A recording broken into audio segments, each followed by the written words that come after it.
Йово кара джип.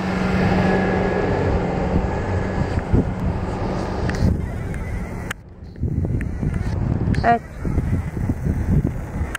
Странно, но факт.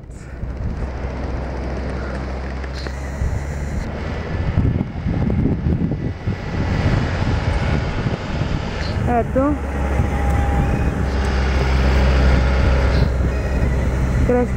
Грешка. Ох, нещо, изобщо не съм в кондиция нещо днес и не ми фърфи. Ни за снимки, ни за каквото и да било. Ето го човека. Сега седя да го снимам отпред. Така, намираме се на дивия плаж. Идването до който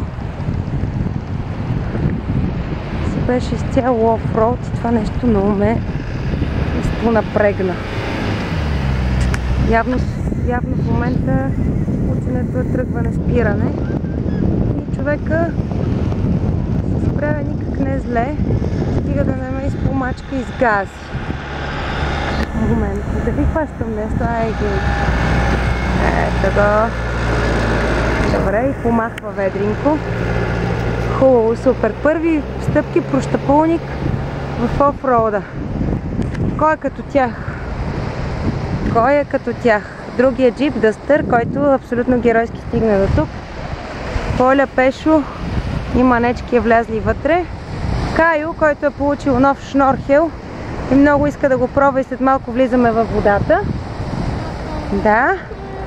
И Зарчето, на която и се пишка и не може да стигне до тоалетната по никакъв начин. Ама тя си е виновна за което никой не й пречи. Мира си оправдани причини. Застопориха, ще направя следващ клип по-късно.